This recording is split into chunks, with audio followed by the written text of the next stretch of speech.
PM किसान का 2,000 रुपए बैंक अकाउंट में क्यों नहीं आया, जानिए 5 बड़ी वजह। दोस्तों, अगर आप भी पीएम किसान सम्मान निधि योजना के लाभार्थी हो और आपको हर 4 महीने में मिलने वाले जो 2,000 है उनका इंतजार रहता है, लेकिन इस बार आपके अकाउंट में 2,000 रुपए नहीं आया, तो घबराने की बिल्कुल भी जरूरत नहीं है, क्योंकि आज की इस वीडियो में मैं आपको बताने वाला हूं कि पीएम किसान योजना का 2,000 रुपए आपके अकाउंट में अभी तक क्यों नहीं आया, इसके 5 सबसे बड़े कारण क्या है और सबसे जरूरी बात, आप घर बैठे इसे कैसे ठीक कर सकते हो। बहुत सारे लोगों के साथ ऐसा हो रहा है कि गांव में बाकी लोगों के अकाउंट में तो पैसा आ गया, लेकिन उनके अकाउंट में पैसा नहीं आया। ऐसे में लोग सोचते हैं कि क्या नाम कट गया लिस्ट में से, क्या सरकार ने पैसा बंद कर दिया या बैंक में कोई प्रॉब्लम है। लेकिन सच्चाई ये है कि अक्सर छोटी छोटी गलतियों की वजह से पैसा रुक जाता है, और अगर आपको इन गलतियों के बारे में पता चल जाए तो आप बहुत आसानी से इसे ठीक कर सकते हो। इस वीडियो में मैं आपको 5 सबसे बड़ी वजह बताऊंगा, ठीक है, और वीडियो के एंड में मैं आपको कुछ ऐसे टिप्स भी बताऊंगा जो बहुत कम लोगों को पता होते हैं। अगर आप ये वीडियो लास्ट तक देख ले तो आपको पूरी तरह समझ में आ जाएगा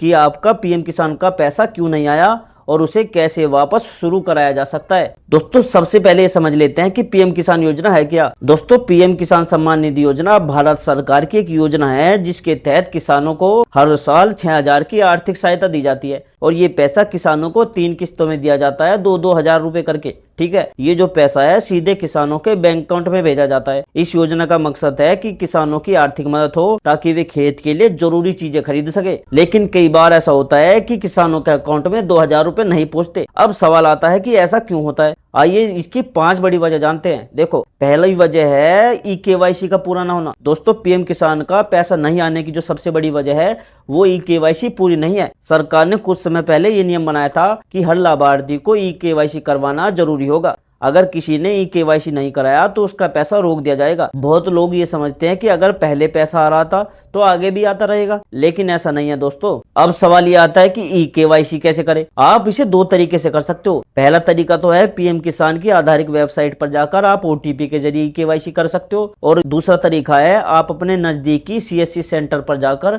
या कंप्यूटर वाले की दुकान पर जाकर अपनी बायोमेट्रिक ई-केवाईसी करवा सकते हो। अगर आपने अभी तक ई-केवाईसी नहीं कराया है तो सबसे पहले यही काम कर लो, क्योंकि ये सबसे बड़ा आम कारण है जिसकी वजह से हमारा पैसा रुकता है। दूसरी जो सबसे बड़ी वजह होती है वो है आधार और बैंक अकाउंट का लिंक न होना। पीएम किसान का जो पैसा है वो डायरेक्ट बेनिफिट ट्रांसफर यानी डीबीटी के जरिए भेजा जाता है। इसका मतलब है कि पैसा सीधे आपके बैंक अकाउंट में ट्रांसफर होता है, लेकिन इसके लिए जरूरी है कि आपका बैंक अकाउंट आधार से लिंक हो। अगर आपका बैंक अकाउंट आधार से लिंक नहीं होगा तो पैसा बिल्कुल भी नहीं आएगा। कई बार ऐसा होता है कि आधार लिंक तो होता है लेकिन डीबीटी एक्टिव नहीं होता। ऐसी स्थिति में भी पैसा रुक सकता है। इसे ठीक करने के लिए आप अपने बैंक में जाकर पूछ सकते हो कि क्या डीबीटी एक्टिव है या नहीं। अगर डीबीटी एक्टिव नहीं है तो बैंक से इसे एक्टिवेट करा ले। दोस्तों, तीसरी वजह होती है गलत बैंक डिटेल्स। बहुत बार ऐसा होता है कि रजिस्ट्रेशन करते समय बैंक अकाउंट नंबर या आईएफएससी कोड गलत भर दिया जाता है। ऐसे में जब सरकार पैसा भेजती है तो वह ट्रांजैक्शन फेल हो जाता है और पैसा आपके अकाउंट में नहीं पहुंचता। इसलिए ये बहुत जरूरी है कि आप अपनी बैंक डिटेल जरूर चेक करिए। आप पीएम किसान योजना की वेबसाइट पर जाकर अपना बेनिफिशियरी स्टेटस देख सकते हो। वहां आपको पता चल जाएगा कि आपकी बैंक डिटेल सही है या नहीं। अगर कोई गलती है तो उसे तुरंत ठीक करवा लो। दोस्तों, चौथी वजह है भूमि रिकॉर्ड में समस्या। पीएम किसान योजना का लाभ उन्हें किसानों को मिलता है जिनके नाम पर खेती की जमीन होती है। अगर आपके भूमि रिकॉर्ड में कोई गड़बड़ी है, जैसे नाम गलत है, खाता नंबर गलत है या जमीन का रिकॉर्ड अपडेट नहीं है, तो आपका पैसा रुक सकता है। कई बार ऐसा होता है कि जमीन का रिकॉर्ड तो पुराना होता है और उसमें बदलाव नहीं हुआ होता। इस स्थिति में आपको अपने पटवारी या तहसील कार्यालय में जाकर भूमि रिकॉर्ड सही करवाना पड़ता है। दोस्तों, 5वीं बड़ी वजह होती है राज्य सरकार से अप्रूवल न मिलना। पीएम किसान योजना में किसान का डेटा पहले ग्राम स्तर पर, फिर जिला स्तर पर और उसके बाद राज्य स्तर पर चेक किया जाता है। अगर किसी भी स्तर पर आपका डेटा अप्रूव नहीं होता तो पैसा रुक सकता है। इसलिए आपको अपना बेनिफिशियरी स्टेटस को जरूर चेक करना चाहिए। अगर वहां लिखा आता है पेंडिंग एट स्टेट गवर्नमेंट तो इसका मतलब है कि अभी आपका डेटा राज्य सरकार के पास है। जब वो अप्रूव हो जाएगा तब पैसा आपके अकाउंट में आ जाएगा। दोस्तों, अब सवाल आता है कि आप कैसे पता करें कि आपका पैसा क्यों नहीं आया। इसके लिए आपके पास ये आसान तरीके हैं। देखो, पहले तो पीएम किसान की आधारित वेबसाइट खोलो, बेनिफिशियरी स्टेटस पर फिर क्लिक करो, फिर अपना आधार नंबर, मोबाइल नंबर या रजिस्ट्रेशन नंबर डालो।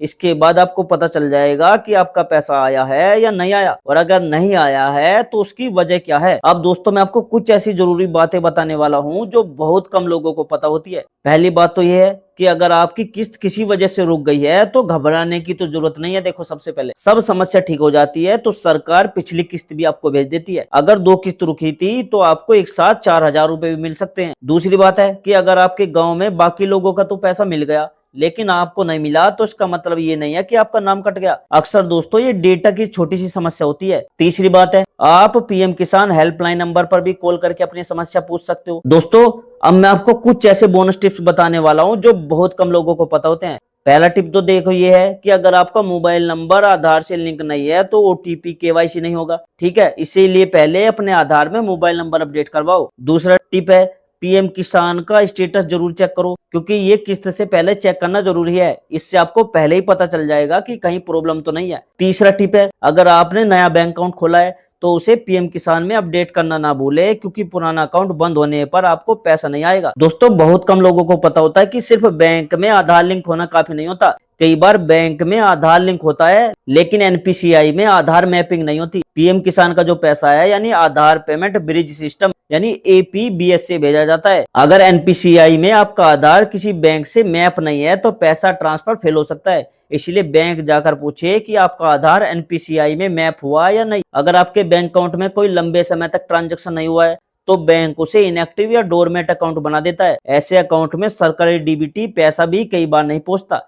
इसलिए अगर आपका अकाउंट पुराना है तो उसे कम से कम एक ट्रांजैक्शन उसमें जरूर करिए ताकि वो अकाउंट एक्टिव बना रहे। अगली बात यह है कि एक से ज्यादा पीएम किसान रजिस्ट्रेशन होने पर पैसा रुक सकता है। कई बार एक ही किसान का 2 बार रजिस्ट्रेशन हो जाता है, उदाहरण के लिए पहले आधार से और बाद में मोबाइल नंबर से। ऐसे केस में सिस्टम उसे डुप्लीकेट रिकॉर्ड मान लेता है और आपका पेमेंट रोक देता है।